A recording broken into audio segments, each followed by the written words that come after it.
Welcome back to another episode of Life's Ambition podcast. Today we are joined by someone who is one of the most hardworking people I know. He's going to give his input on becoming a C-suite member in several companies of the security world.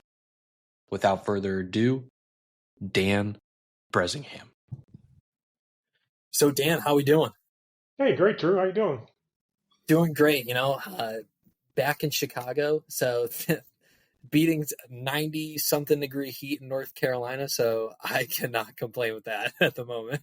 It's toasty here in Dallas. We're like 95. So, yeah. But is it dry heat there, or is it more No, humid there? everybody thinks it's humid here, but it's really not.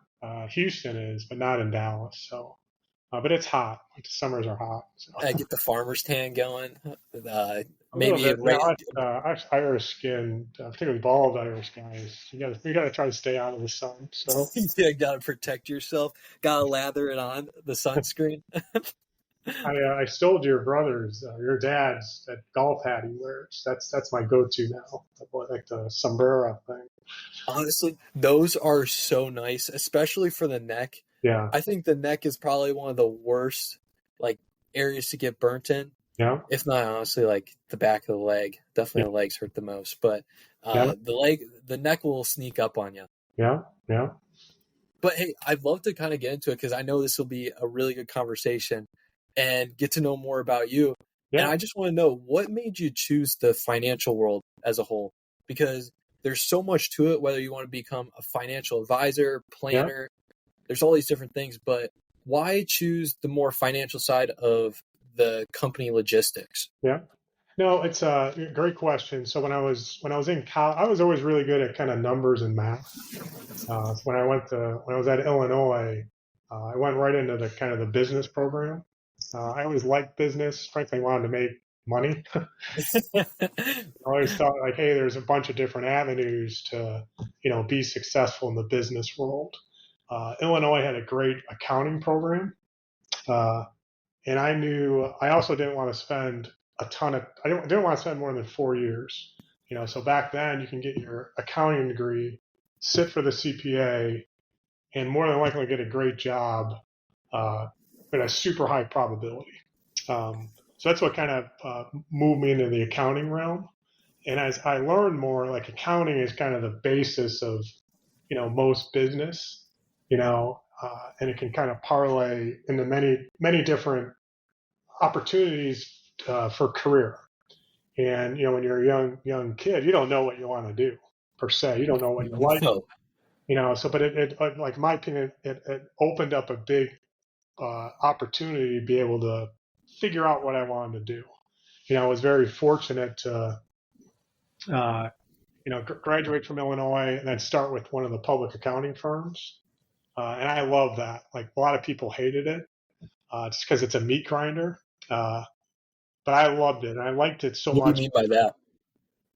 The hours on it can just be hellacious. I was certain times of the year you're working 15, 20-hour days. It's crazy. Holy cow.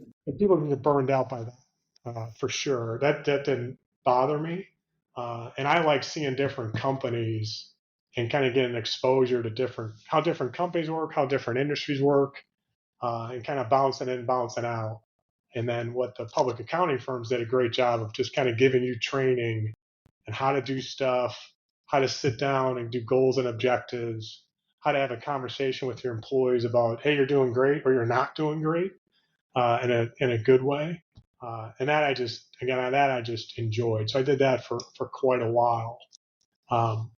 And then after I got my feet wet there, then I figured out, okay, I didn't want to stay in public accounting, the consulting firms.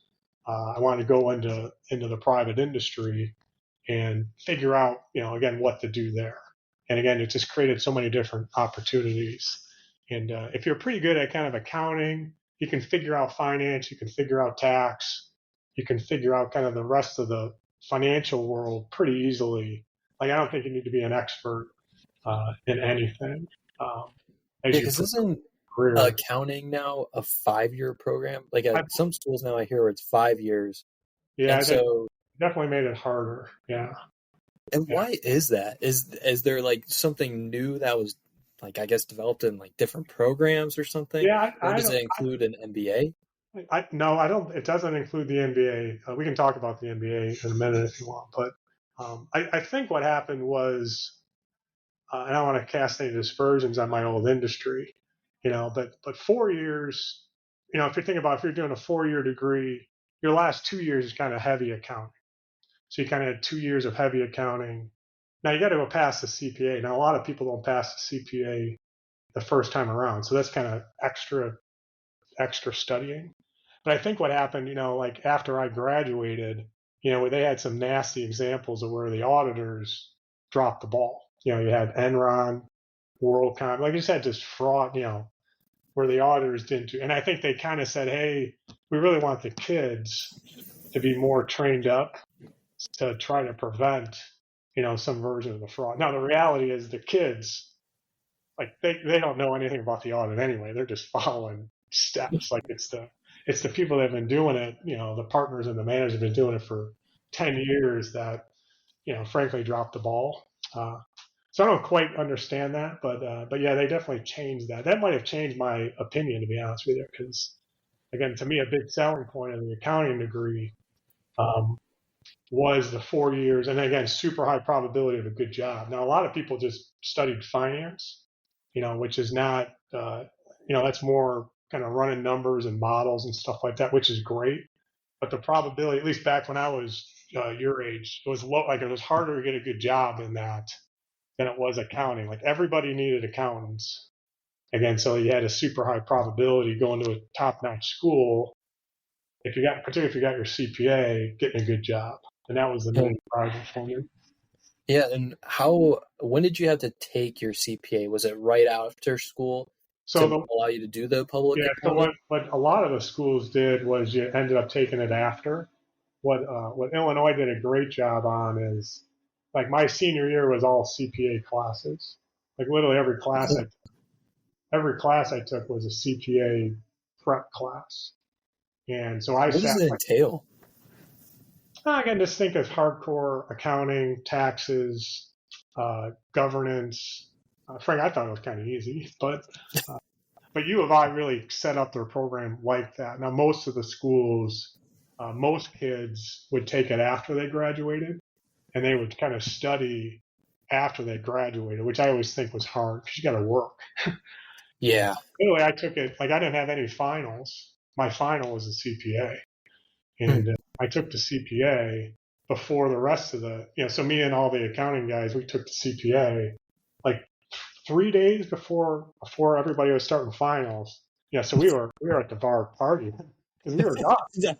You're probably drinking at that point, Oh, it celebrating. was like fish, versus everybody else is doing finals, and like literally didn't have any finals because every one of my classes was like the grades were, did you pass the CPA basically?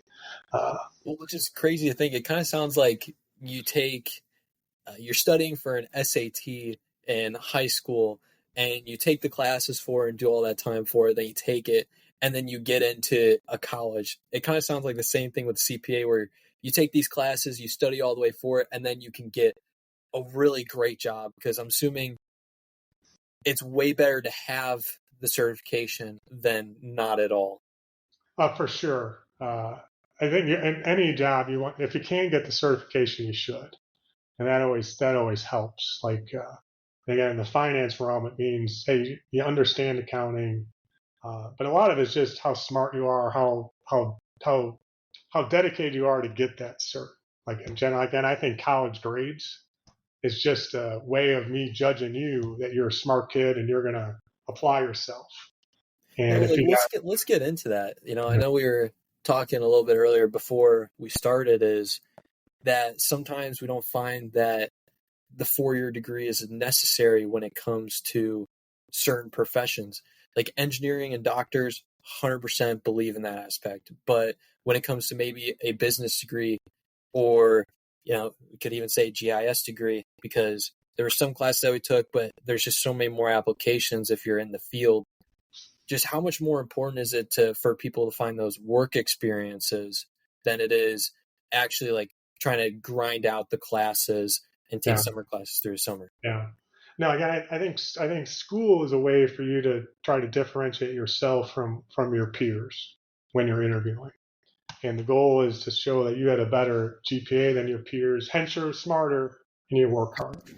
And that's, to me, that's what most of what college is.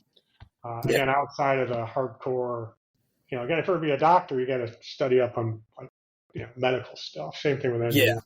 But for most professions, again, I think, you probably took a political science class. You probably took a bunch of history classes. Like, again, like, are you ever going to use any of that?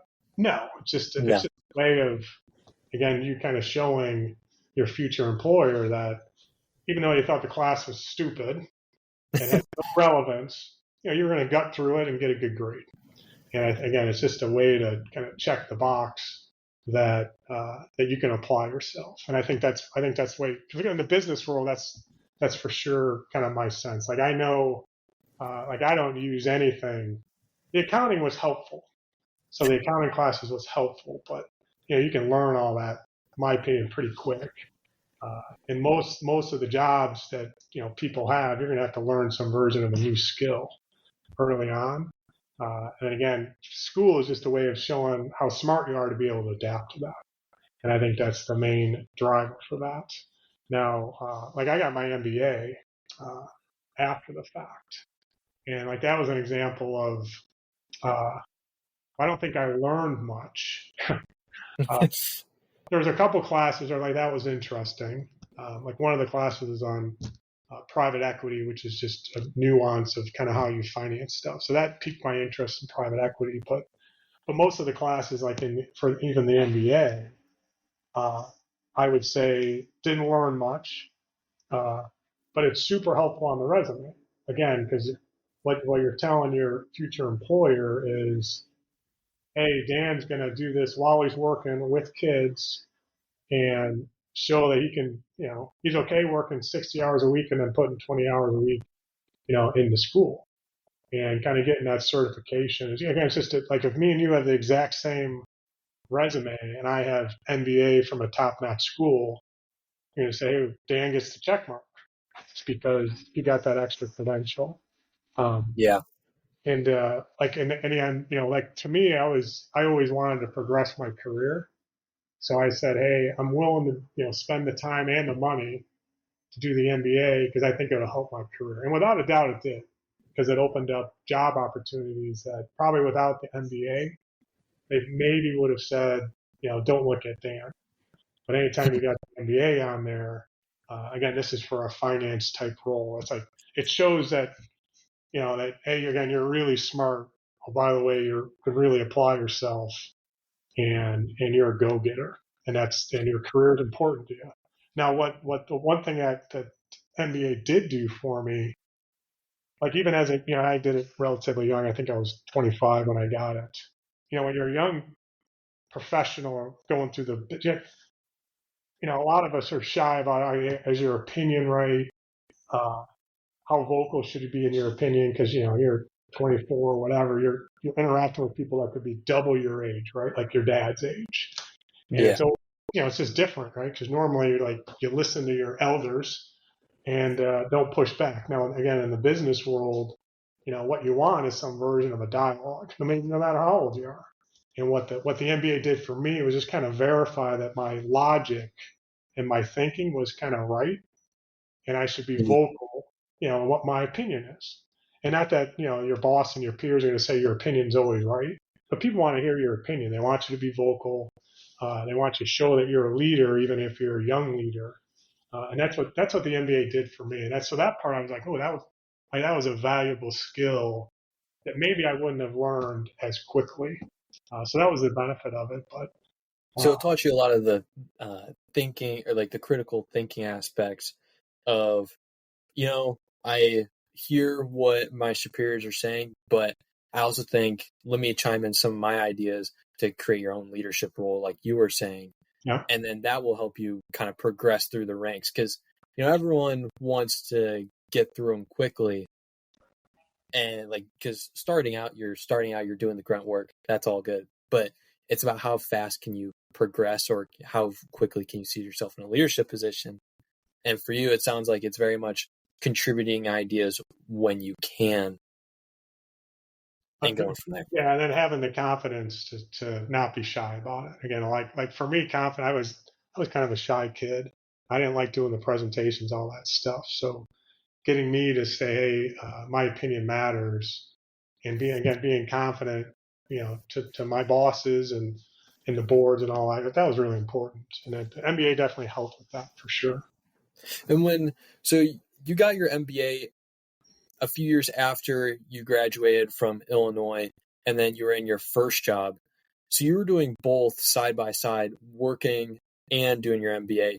Yeah. Were you a manager at the time, and then getting the MBA would help you move up faster through the ranks, or get you exposed to different opportunities, or were you still kind of do the grunt work? No, I was. So at the time, I was still at public accounting. What public accounting did a really good job of. Your first 2 years, you're a total grunt. Like you're this complete grunt. And then your third year, you start managing small groups. So I would manage 2 to 3 grunts. And then, and you do that for a couple of years. And then you become a manager, and then you're managing multiple groups.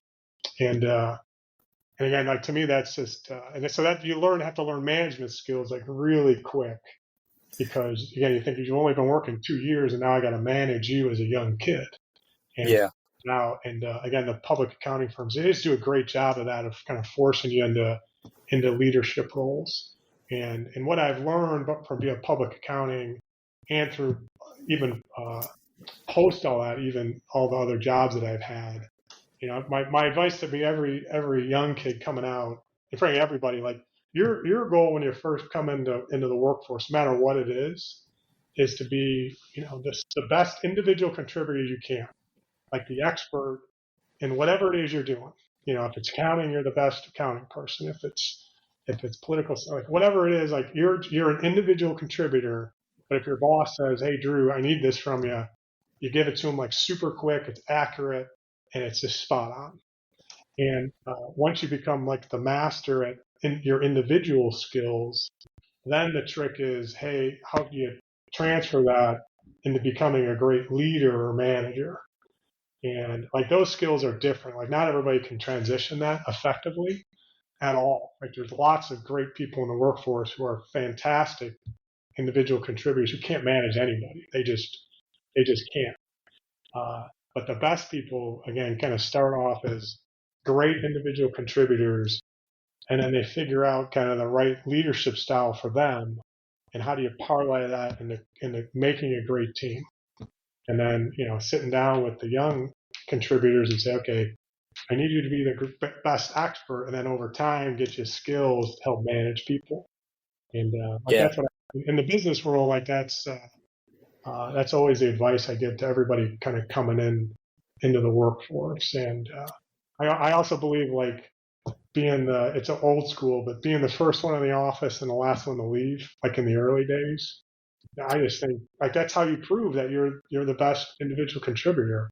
And get your work done by 2:00, going to your boss, say, "Boss, I'm done. What else can I help you with?"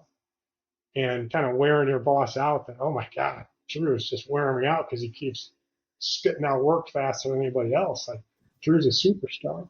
and I do think my work ethic in the early days, and for most of my career, was like I never looked at the clock.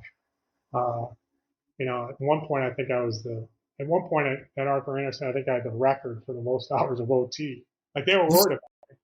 Like literally, I got a call from one of my partners saying, "Dan, like, what are you doing? Like you're working 14-hour days." I'm like, "I love it."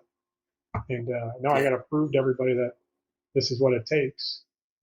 That's some of the advice I always give to the younger kids as they're coming into the workforce.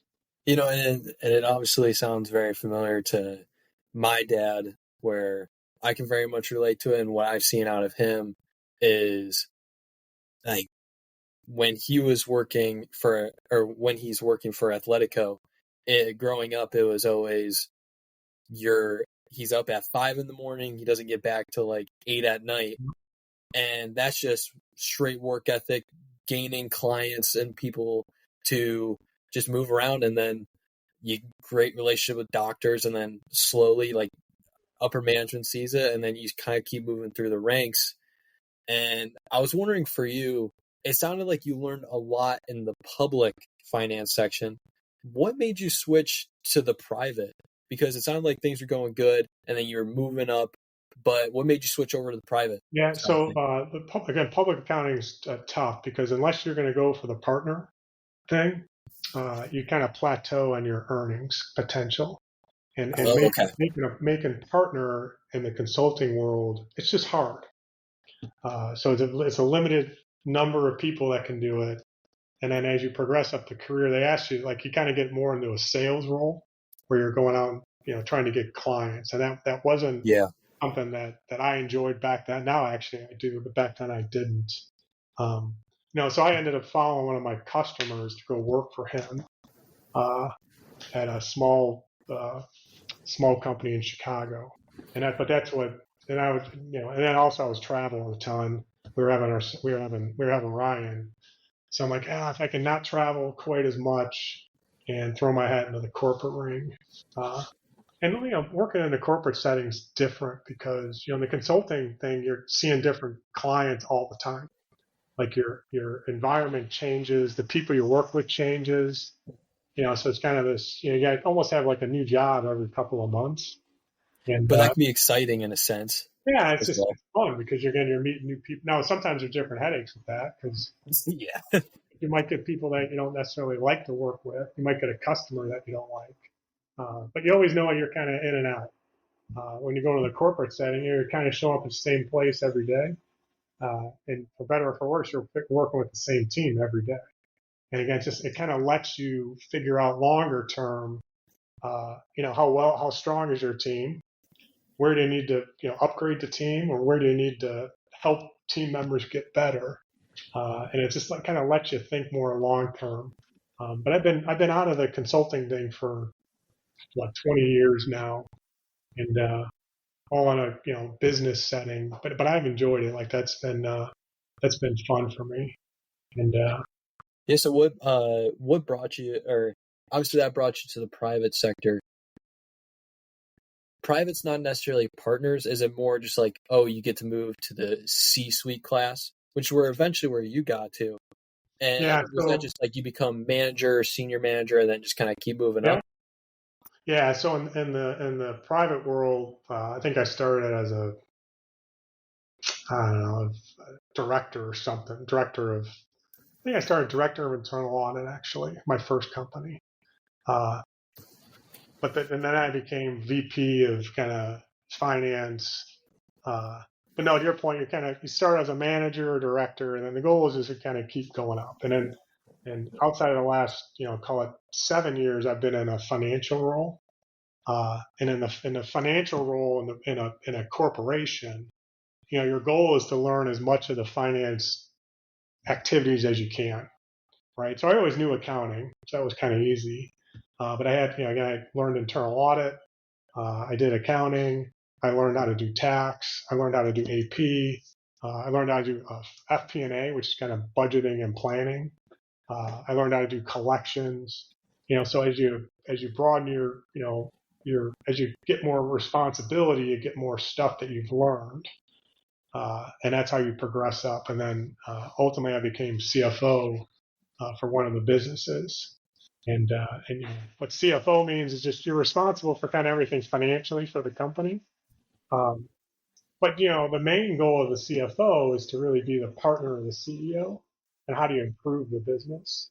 Like if as a CFO you're spending all your time on figuring out the numbers right, then you got like real problems, right? So I always thought, the goal of any leader is to have great people that do the work, so you don't have to worry about it.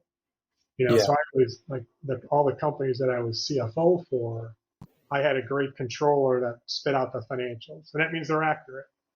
I had a great tax person that, you don't have to worry about filing a bad tax return.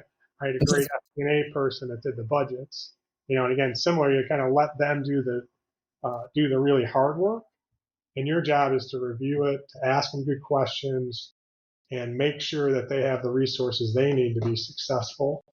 And it just changes the dynamic. Um, but anytime you get into a leadership role, anywhere, I always believe that your job is to hire the best people, train them up, and then how do you make them successful? We all have strengths and weaknesses. Like there's nobody that's perfect. And I think the best leaders will work with you and say, okay, I'm always a believer, wherever your strength is, like, great, just check that off. We make that a little bit better. But in general, if Mhm. you're really good at something, probably hard to get you much better at it. And then Yeah. what a lot of people shy away from is, hey, if you're not very good at certain things, and again, we all have stuff we're not good at. Most people shy away from that because it's hard. Like you're not good at it. You don't like doing it. And again, I think part of the leader's job is to say, Drew, like you're not very, you're not great at this. What can we do together to help you improve on that? Because if you just get a little bit better on the stuff you're not good at, like that there's more room for opportunity than Hmm. wherever you're really good at. And I think most people, and then again, most people shy away from that because there's a reason why you're not good at it. You're just not, there's certain skills we all inherently just don't have. And forcing people to kind of work on that, I think is a good way to kind of get your overall skills up. And if you do Yeah. that over time, then that's how you help people round out their career and make sure, again, in order to kind of move up the corporate food chain, you got to be very well rounded in almost everything. Where the goal is you don't want anybody to know what your weaknesses are. You're going to know what, like I know what my weaknesses are. Uh, but the goal is that, when people don't know it because you're gotten so pretty proficient at it, like, I don't think, like, for me, I hate doing public speaking. Absolutely. Like 10 years ago, I was hellacious at it, just terrible. And now I can do a speech in front of 5,000 people for Yeah. 40 minutes, without slides and really not even blink an eye. Now I don't like Mhm. doing it. I don't think and I also don't believe I'm the best at it. I think I'm good. But that's a skill that like I had to kind of force myself to do over time. And in the early days, it was sweat. It was like, it was painful. And then as you do more of it, you start with that. Uh, you start to understand that. I think most of us are our worst critics in general. Uh, Mhm. just like anything, you practice maybe not makes perfect, but a lot of practice, you get better at things. Yeah, And I always say that my yeah, I always say my mind is my worst enemy, and that's just more just because you know the things that you can improve on, yeah, and no one else is going to do it except you. yeah, And so when you bring up public speaking, I'm sure you really had to put yourself in awkward positions that you didn't really like just because you had to get through it. And like you said, now you don't even bat an eye towards doing uh, speaking in front of 5,000 people, which is a testament of if you got to go through the hard stuff to make things easier later on for yourself. yeah, And I also wanted to bring up another point that you brought up earlier. I found it interesting that when you got to become a CFO, that it was very much managing the experts below you in terms of they give you a report on things and you're like, you know what, this looks great. Like, I'm going to ask you a few good questions to make sure they're understanding what they're doing and it works well for the company view. And I was just wondering, when you gain all these skills, how do you balance I need to learn this while also helping other people learn what they need to do as well and making sure they're doing the correct things? yeah. Again, as you move up in your career, your individual skills become much less. Like I'm not an expert in anything anymore. Like literally nothing. Uh, right? You just can't. You just can't. And again, there's so much, whether it be this, CFO or CEO, you can't be an expert in everything. Um, Mhm. but again, the goal of a great leader is to hire great people who are experts. Uh, and more importantly, are there people, are they the same thing? So when I was CEO, did I have a great CFO? And then did they hire a great controller, great FP&A person? And again, I think the goal of a leader is to kind of create a work atmosphere where uh, where you're hiring great people. More importantly, they're staying with you. Because like hire, let's be honest, like when you're doing an interview, like how do you know? How do I know if like I interview you twice? I think you might be a great candidate. You might think I'm a great thing, but it could go south, right? Like you might not be a great fit. I might be a jerk. The company, like you just don't know, right?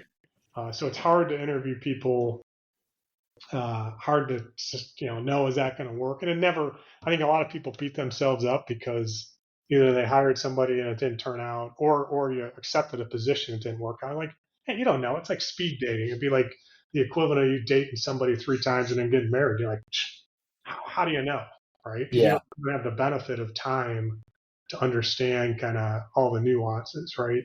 But that's why I think it's so important that the best leaders do a pretty good job of hiring people.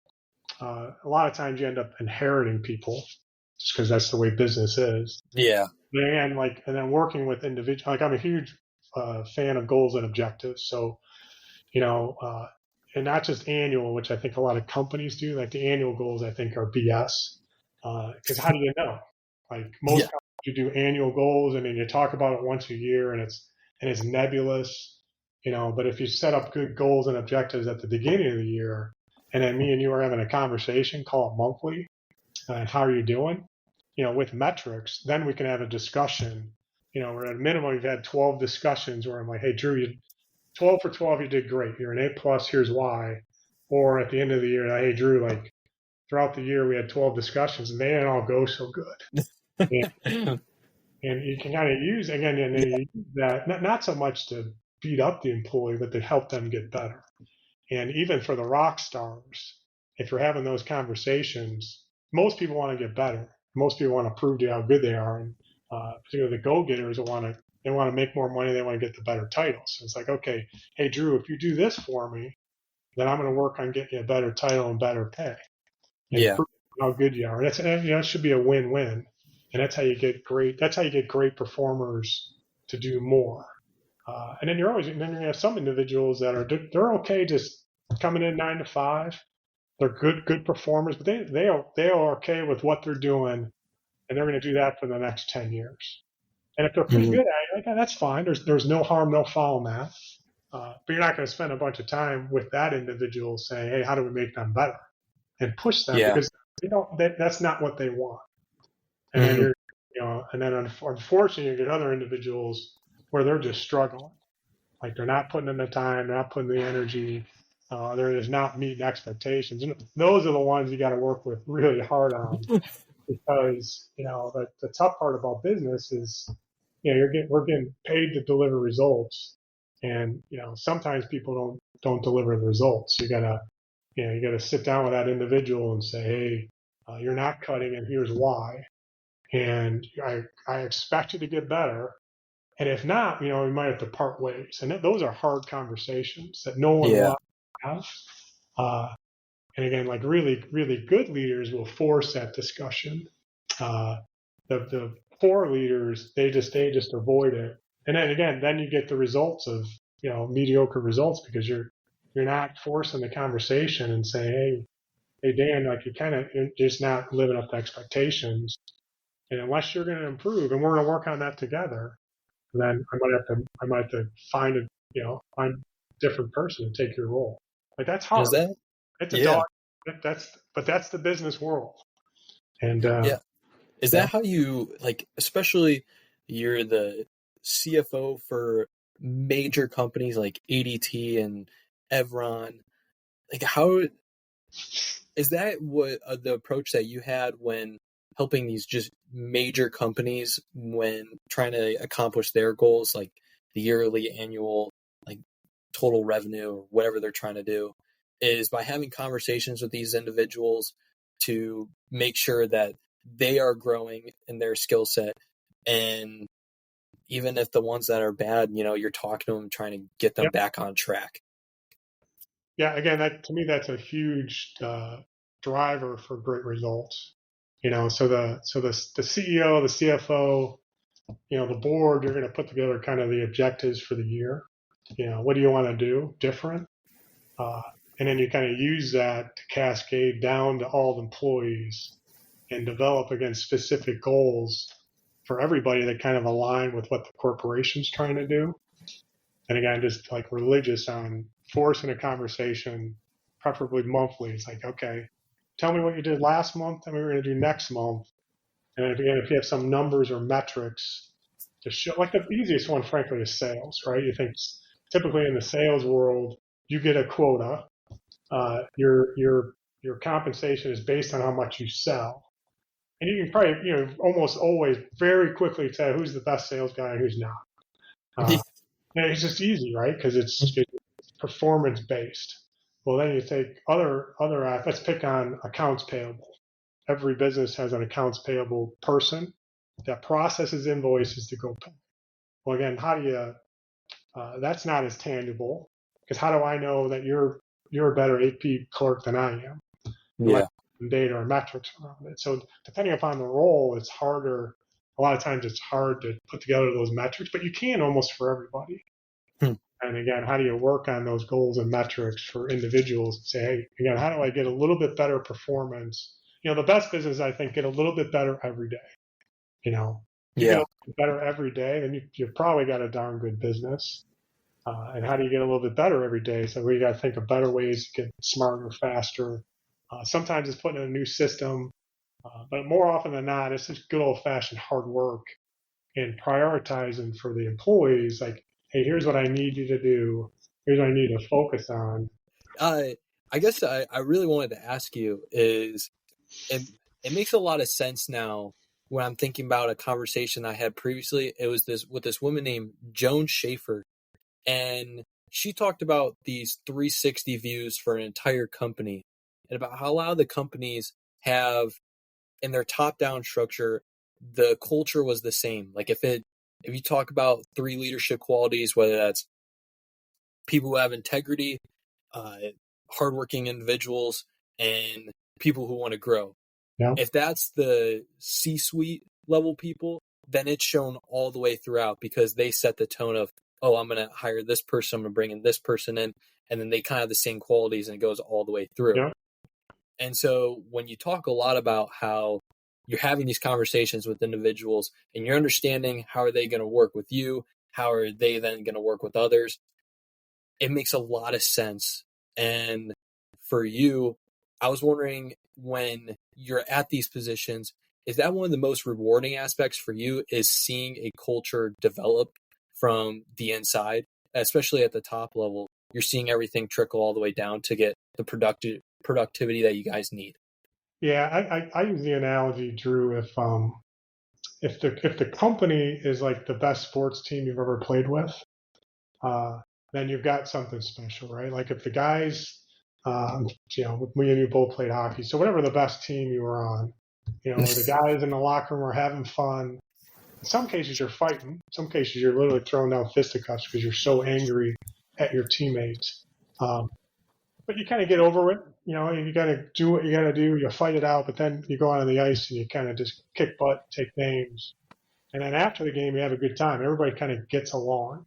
And everybody's pulling their weight, right? Like you might not be the best scorer, but you're a great defenseman, or whatever the case might be. Like you're able to take everybody's skills, and the team is better because you got such diverse skills, and they like being with one another. And I call it the work family, right? So, but it's more analogous to a sports team because in the sport, family you're kind of stuck with for better or for worse. In the sports world, like you got to earn your spot, you got to earn your playing time, and you have expectations, right? Again, the best teams, you guys hold each other accountable to try to get the win. And that's what I've seen kind of in the business setting is if you can kind of create that team atmosphere, and everybody likes winning. Everybody likes winning, right? So then winning tends to mean more money for everybody. So in the professional world, it's also mean you get to buy better stuff for you and your family and wife and all that. But no, without a doubt, that's the best companies I've seen is you kind of build that culture. And again, how you build that culture is, again, some version of the people you're hiring. You figure out have a great working relationship where you trust one another. I always think so. You got to build trust. I think treating people with respect is important. Because things can get heated, but if you're always barking at somebody or yelling at them or demeaning, like eventually people are going to be like, Dan's an asshole and I don't want to work with him. Right? Gotcha. Yeah. Again, if you're able to kind of build a culture where we're expected to win, We want to have fun. We're going to treat people with respect, and we're going to push each other to get better. Like those are the best companies. And for sure, like some of the companies I've run, we had those dynamics, and that was a lot of fun for sure. But it's hard to build that because you never know. Again, just like a lot of teams, all of us are on. Sometimes you get to superstar, but the guy's a jerk. He's not a team player. He might be scoring a lot of goals, but you're like, hey, dude, like you don't back check. You're a pain in the neck in the locker room. It's like it's hard because you've got different personalities. Yeah. And that's what happens in the work setting. And as companies get bigger, you're not just managing 5 people, you're managing thousands. And it's again, how do you get everybody to kind of think like that and try to hold their people accountable? And again, it's really hard when you got a poor performer that you got to have that conversation about, hey, this might not be a good fit for you. Because in the setting, if you're letting somebody go, almost everybody's got mouths to feed. Let it be just theirs or their family. So it's like, there's real life ramifications for it that, it's just hard. Like, you got to let somebody go for performance. Nobody wants to do that. But again, the best teams in work, you just kind of have to, and that's just how it goes. And like kind of stay on the same note is, I'm sure it took a lot of sacrifice though and this is just for anyone working, to get where they are today. And I was wondering what your thoughts are on sacrifice when it comes to your time and risk taking in the career world. Yeah. Because I'm sure you traveled a lot, so you were away from your family. I'd love to know your thoughts on the traveling aspect as well. But you're traveling a lot, you're taking time away from your family. You have to be very career driven. There's not much room for other things if you want to kind of get your way ahead, especially early on. And I was just curious to see what your thoughts were on that, because I understand it. Yeah, everybody's got to make their own decision. I was fortunate, my loving wife, like Kim, did all the hard work at home, right? So that was kind of part of our deal. Was, hey, hon, you take care of the 99.8% of the home stuff and the kids, and Dan, your job's to go provide for us and provide a really good life. And that was kind of the trade-off we made. But no, traveling's hard. Progressing in your career is hard. Again, because part of my DNA was I wanted to be the first one in the office, the last one to leave, and kind of force my boss to give me more work every day. And that's always translated. And even now, I still tend to do that. Just like anything in life, you got to balance that. And there's lots of individuals say I'm okay. Again, not trying to be CEO or CFO, and not working 80-hour weeks because they want to spend more time at home. Like, there's nothing wrong with that. And again, we can tailor a career based on that. But everybody's got to make that decision. And we made the decision that I wanted to be a CFO, I wanted to be a CEO, and but there's definitely sacrifices on the home life because of it. And then you just got to figure out, okay, when you are home, that you're present. And this is an area I still have massive work to do. It's hard to put off your brain from work. Would you change it at all? Probably not. No, I enjoy what I do. I think Kim would say the same thing. I mean, obviously, I wish I didn't have to travel as much. But outside of that, like, just there's a trade off on everything, and that's just the way life goes sometimes. Yeah. And I definitely wanted to transition a little bit. Is what brought you into the security world? Because with ADT and everyone, I just stumbled into that. So 20 years ago, I was looking for a new job, and I stumbled into it, and I enjoyed it. Security is a great, not many businesses you can go to and say there's some version of a mission, but we protect people's lives and property every day. So that's kind of cool when you give an example of there was a burglary or a fire and you ended up saving lives or saving property. That's pretty cool. And are you like one of the first people that gets to see like any of the new product designs where you're like, oh, a new version of all the products, doorbell or something? All the products are the same. So yeah, products aren't that good. Like all the businesses I've been in what we manage is people. So people showing up and doing stuff. at your home or at your business. So having great techs, training, similar to what we talked about, training up the techs, giving them the skills to be successful, helping them manage their day, helping them get home safe is always like super important when you think about frontline employees. Like all those things are really important. Yeah, I guess my last question then is, with all the success you've had, what do you look forward to now as you kind of take a step back from your current role? I'm starting a new gig here next week, so I'm excited about that. And I'm excited just about building a new team. Again, I think as a leader, your job is to build a great team and a great culture. I'm stepping in a role where there's a team, it's like you're inheriting a team. So is the team good, yes or no? Assessing everybody, as we touched, you get a big part of a leader's job, assess everybody's strengths and weaknesses. Have that conversation with the employee. Here's your strengths and weaknesses. What are we going to do about it? And then again, having goals and objectives. It's all the same stuff no matter where you're at.